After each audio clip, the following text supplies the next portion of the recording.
ಅಷ್ಟೊಂದು ಅಳ್ತಿದ್ದ ಸಾವಿತ್ರಿ ಇಂದು ರಘು ಹೆಂಡತಿಗೆ ಇಷ್ಟೊಂದು ಸಮಾಧಾನಿಸುತ್ತಿದ್ದಾಳೆ ಅಂತ ಮನಸ್ಸಲ್ಲೇ ಅಂದುಕೊಂಡು, ನೀವು ಚಿಂತಿಸಬೇಡಿ, ಊಟ ಮಾಡಿ ಆರಾಮಾಗಿ ರೆಸ್ಟ್ ಮಾಡಿ, ನಾವು ಮತ್ತೆ ಬರುತ್ತೇವೆ, ಏನೇ ವಿಷಯ ಆದ್ರೂ ಸಂಕೋಚ ಇಲ್ಲದೆ ಕಾಲ್ ಮಾಡಿ, ನಮ್ಮಿಬ್ಬರ ನಂಬರ್ ತಗೊಳ್ಳಿ ಅಂತ ಹೇಳಿ ಕೊಡುತ್ತಾರೆ.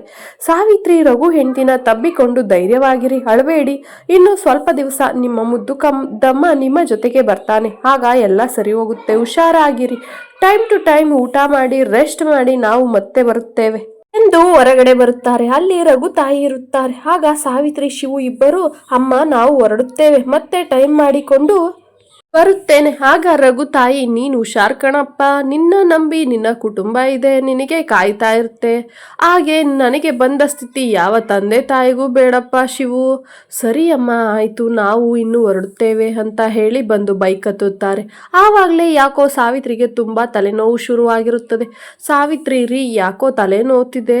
ಶಿವು ಅಷ್ಟೊಂದು ಹತ್ತರೆ ತಲೆನೋವಾಗದೆ ಇನ್ನೇನಾಗುತ್ತೆ, ಎಷ್ಟೇ ಹೇಳಿದ್ರು ಅಷ್ಟೇ, ನಿನಗೆ ಅರ್ಥನೇ ಆಗಲ್ಲ, ಇಷ್ಟೊಂದು ಯೋಚನೆ ಒಳ್ಳೇದಲ್ಲ, ದೇವರು ನಮ್ಮ ಹಣೆ ಬರಹ ಏನು ಬರ್ದಿರುತ್ತೋ ಹಾಗೆ ಆಗೋದು, ನೀನು ಯೋಚನೆ ಮಾಡ್ತೀಯಾ ಅಳ್ತೀಯಾ ಅಂತ ಬೇರೆ ಏನೂ ಆಗಲ್ಲ, ದಡ್ಡಿ ಥರ ಆಡ್ಬೇಡ, ಸ್ವಲ್ಪ ಪ್ರಾಕ್ಟಿಕಲ್ ಆಗಿ ಯೋಚನೆ ಮಾಡು, ಇಷ್ಟೊಂದು ಇನ್ನೋಸೆನ್ಸ್ ನಿನಗೆ ಒಳ್ಳೇದಲ್ಲ ಅಂತ ಹೇಳ್ತಾನೆ. ಅಷ್ಟೊತ್ತಿಗೆ ಮನೆ ಬರುತ್ತೆ. ಆಗ ಸಾವಿತ್ರಿ ಇಳಿದು ಒಳಗಡೆ ಹೋಗಿ ಮುಖ ತೊಳೆದು ಬಟ್ಟೆ ಬದಲಿಸಿ ರೂಮಲ್ಲಿ ಹೋಗಿ ಮಲಗುತ್ತಾಳೆ. ಇತ್ತ ಶಿವ್ಗೆ ತಳಮಳ, ನಾನು ಅಷ್ಟೊಂದು ಬೈದ್ಬಿಟ್ನ, ಹೀಗೆ ಹೋಗಿ ಮಲಗಿದ್ದಾಳಲ್ಲ ಅಂತ ಹೇಳಿ ಒಳಗಡೆ ಬಂದು, ಸಾರಿ ಮಾ, ಬೇಜಾರು ಮಾಡ್ಕೋಬೇಡ, ನೀನು ಚೆನ್ನಾಗಿರ್ಬೇಕು ಅನ್ನೋ ಆಸೆಗೆ ಬುದ್ಧಿ ಹೇಳ್ದೆ, ಬೈದಿಲ್ವೇ, ನನ್ನ ಕಡೆ ನೋಡ್ ಸ್ವಲ್ಪ, ನೀನಂದ್ರೆ ನನ್ನ ಪ್ರಾಣ ಕಣೆ, ತಿರ್ಗಮ್ಮ ಪ್ಲೀಸ್ ಅಂತ ಸಾವಿತ್ರಿಯನ್ನು ಎಳೆದುಕೊಂಡು ತಪ್ಕೋತಾನೆ. ಶಿವು ಆಗ ಅವಳ ಕಣ್ಣೀರು ನೋಡಿ, ಅಳ್ಬೇಡ್ವೆ, ನನಗೆ ನೀನ ಹತ್ರ ನೋಡೋಕ್ಕಾಗಲ್ಲ, ಸಾರಿ ತಪ್ಪಾಯಿತು, ಅಳು ನಿಲ್ಸು, ಇನ್ಯಾವತ್ತೂ ರೇಗಲ್ಲ, ಬೈಯಲ್ವೇ, ನೀನು ನಗ್ತಾ ಇರಬೇಕು ಅಷ್ಟೇ, ನಿನ್ನ ಖುಷಿನೇ ನನ್ನ ಖುಷಿ, ನಿನ್ನ ನಗುವೆ ನನಗೆ ಧೈರ್ಯ, ನೀನು ಯಾವಾಗಲೂ ನಗುತ್ತಾ ಇರಬೇಕು, ಇನ್ಯಾವತ್ತೂ ನಾನು ನಿನಗೆ ಏನು ಅನ್ನಲ್ಲ, ಸ್ವಲ್ಪ ಆರಾಮಾಗಿರು. ಆಗ ಸಾವಿತ್ರಿ ಅಳುತ್ತಾರಿ, ನೀವೇ ಎಲ್ಲ ಹೇಳ್ತೀರಾ, ನನಗೆ ಎಷ್ಟು ಭಾವನೆಗಳಿವೆ ಅಂತ ನಿಮಗೆ ಗೊತ್ತಲ್ವಾ, ನಾನು ಹೇಗೆ ಸಮಾಧಾನವಾಗಿರಲಿ, ನನಗೆ ಟಿವಿ ಅಥವಾ ಸಿನಿಮಾದಲ್ಲಿ ಎಮೋಷ್ನಲ್ ಸೀನ್ಗಳಿದ್ರೆ ಅದನ್ನು ನೋಡಿ ನನಗೆ ಅಳುನ ತಡೆಯೋಕ್ಕಾಗಲ್ಲ ರೀ, ಅಂಥದ್ರಲ್ಲಿ ನಮ್ಮ ನಿಜ ಜೀವನದಲ್ಲಿ ಈ ರೀತಿ ಎಲ್ಲ ಘಟನೆ ಆದಾಗ ನಾನು ಹೇಗೆ ಸಮಾಧಾನವಾಗಿರಲಿ, ನೀವೇ ಸ್ವಲ್ಪ ತಿಳಿಸಿ. ನೀವು ಕೂಡ ರಘು ಅಣ್ಣನ ಅಮ್ಮ ಮಾತಾಡ್ತಾ ಇರಬೇಕಾದ್ರೆ ಅಳ್ತಾ ಇದ್ರಿ, ಬಟ್ ಆದ್ರೆ ನೀವು ತೋರಿಸ್ಕೊಳ್ತಿಲ್ಲ, ನಿಮಗೂ ಭಾವನೆಗಳಿವೆ, ಆದರೆ ನಾವು ಹೆಣ್ಮಕ್ಳು ಏನು ಮಾಡ್ತೀರಾ, ಎಲ್ಲವೂ ಹೊರಗಡೆ ಬರುತ್ತೆ, ಯಾವುದನ್ನು ಮುಚ್ಚಿಡಲು ಸಾಧ್ಯವಿಲ್ಲ, ಹೀಗೆ ಮಾತಾಡ್ತಾ ಅಂದು ರಾತ್ರಿ ಕಳೆಯುತ್ತಾರೆ. ಬೆಳಗ್ಗೆ ಎದ್ದು ಅಮ್ಮನ ಹತ್ತಿರ ಬಂದು ಸಾವಿತ್ರಿ, ಅಮ್ಮ ನಾನು ಇಂದು ಊರಿಗೆ ಹೋಗ್ತೇನೆ, ಅದಕ್ಕೆ ಮೀನಾಕ್ಷಿ ರಾತ್ರಿನೇ ಹೇಳಬೇಕಲ್ವಾ, ಏನಾದರೂ ಸ್ವಲ್ಪ ತಿಂಡಿ ಮಾಡ್ತಿದ್ದೆ ಅಲ್ಲ, ಸರಿ ಮಧ್ಯಾಹ್ನದ ಮೇಲೆ ಹೊರಡೋರಂತೆ, ನಾನು ಅಷ್ಟರೊಳಗಡೆ ನಿಮಗೆ ಏನಾದರೂ ತಿಂಡಿ ಮಾಡಿ ಕೊಡುತ್ತೇನೆ, ಮದುವೆಯಾದ ಹೆಣ್ಣು ಮಕ್ಕಳು ಬರೀ ಕೈಯಲ್ಲಿ ತವರು ಮನೆಯಿಂದ ಗಂಡನ ಮನೆಗೆ ಹೋಗುವುದು ಸರಿಯಲ್ಲ, ನೀನು ಅಳಿಯಂದ್ರಿಗೆ ಹೇಳು ಬರೀ ರೀ ಮಧ್ಯಾಹ್ನದ ಮೇಲೆ ಹೋಗೋಣ ಅಂತ, ಅಷ್ಟರೊಳಗೆ ನಾನು ಬೇಗ ತಿಂಡಿ ಮಾಡಿ ಕೊಡುತ್ತೇನೆ. ಸರಿ ಎಂದು ಸಾವಿತ್ರಿ ರೂಮ್ ಕಡೆ ಹೋಗಿ ಶಿವು ಹತ್ತಿರ ಮಾತಾಡುತ್ತಾಳೆ. ರೀ ನಾವು ಬರೀ ಕೈಯಲ್ಲಿ ಹೋಗೋದು ಅಷ್ಟು ಚೆನ್ನಾಗಿರಲ್ಲ, ನೆನ್ನೆನೆ ಅಮ್ಮನಿಗೆ ಹೇಳಿದ್ರೆ ಏನಾದರೂ ತಿಂಡಿ ಮಾಡಿಟ್ಟಿದ್ರು, ರೀ ಮಧ್ಯಾಹ್ನದ ಮೇಲೆ ಹೋಗೋಣ, ಅಮ್ಮ ಏನಾದರೂ ತಿಂಡಿ ಮಾಡಿ ಕೊಡ್ತಾರೆ ಸರಿನಾ. ಆಗ ಶಿವು ಕೂಡ ಸರಿಯಮ್ಮ ಆಯಿತು, ನೀನು ಹೇಳ್ದಾಗೆ ಆಗಲಿ.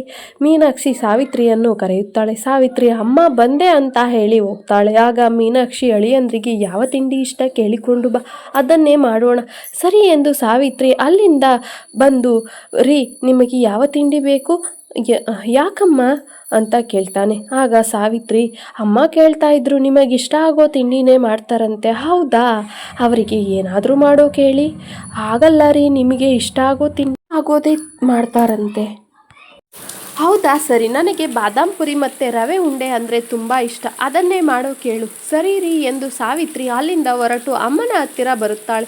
ಅಮ್ಮ ಅವರಿಗೆ ಬಾದಾಮ್ ಪುರಿ ಮತ್ತು ರವೆ ಉಂಡೆ ಇಷ್ಟ ಅಂತೆ, ಅದನ್ನೇ ಮಾಡೋಣ. ಸರಿಮ್ಮ, ಅದಕ್ಕೆಲ್ಲ ಸಾಮಾನು ನಾನು ರೆಡಿ ಮಾಡಿಕೊಳ್ಳುತ್ತೇನೆ, ನೀನು ಸ್ವಲ್ಪ ನಾಷ್ಟ ಮಾಡಿಬಿಡು. ಸರಿ ಅಮ್ಮ ಮಾಡೋಣ, ಏನು ಮಾಡೋಣ ಹೇಳಿ, ಇವತ್ತು ಸೋಮವಾರ ಕಣೆ, ವೆಜ್ ಪಲಾವ್ ಮಾಡು. ಸರಿ ಎಂದು ಸಾವಿತ್ರಿ ಕೂಡ ವೆಜ್ ಪಲಾವ್ಗೆ ಎಲ್ಲವನ್ನು ರೆಡಿ ಮಾಡಿಕೊಳ್ಳುತ್ತಿರುತ್ತಾಳೆ. ಇತ್ತ ಸಾವಿತ್ರಿಯ ಅಪ್ಪ ಎಂದಿನಂತೆ ಅಳಿಯಂದ್ರಿಗೆ ನೀರು ಕಾಯಿಸುತ್ತಾರೆ. ಶಿವುಗೆ ಅವರ ತಂದೆ ಸಿದ್ದಪ್ಪ ಕೂಡ ಫೋನ್ ಮಾಡುತ್ತಾರೆ. ಎಲ್ಲಿದ್ದೀಯೋ, ಯಾವಾಗ ಬರ್ತೀಯೋ, ನೆನ್ನೆ ಕೂಡ ಮನೆಗೆ ಬಂದಿಲ್ಲ, ಇವತ್ತಾದರೂ ಬರ್ತೀಯಾ, ಬರ್ತೀನಪ್ಪ, ಸಂಜೆ ಬರ್ತೀನಿ ಅಂತ ಹೇಳುತ್ತಾನೆ.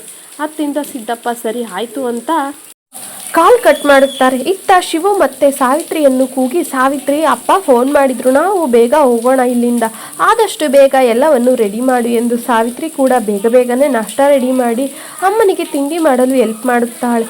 ಇತ್ತ ಶಿವು ಹೋಗಿ ಸ್ನಾನ ಮುಗಿಸ್ಕೊಂಡು ಬರುತ್ತಾನೆ. ಮತ್ತೆ ಸಾವಿತ್ರಿ ಬಂದು ಅವನಿಗೆ ಬಟ್ಟೆ ಕೊಟ್ಟುರಿ, ನಾನು ನಾಷ್ಟ ಹಾಕ್ಕೊಂಡು ಬರ್ತೀನಿ, ನೀವು ರೂಮಲ್ಲಿ ಹೋಗಿ ರೆಡಿಯಾಗಿ, ಅಮ್ಮನೂ ಕೂಡ ತಿಂಡಿ ಮಾಡ್ತಿದ್ದಾರೆ, ಅವರಿಗೂ ಸ್ವಲ್ಪ ಹೆಲ್ಪ್ ಮಾಡ್ತೀನಿ, ಬೇಗ ಹೋಗೋಕೆ ಸರಿಯಾಗುತ್ತೆ ಸರಿನಾ, ಹಾಗೆ ಮಾಡು ಸರಿ ಎಂದು ಅಮ್ಮ ಮಗಳು ಇಬ್ಬರು ತಿಂಡಿನ ಬೇಗ ಬೇಗ ಮಾಡ್ತಾರೆ.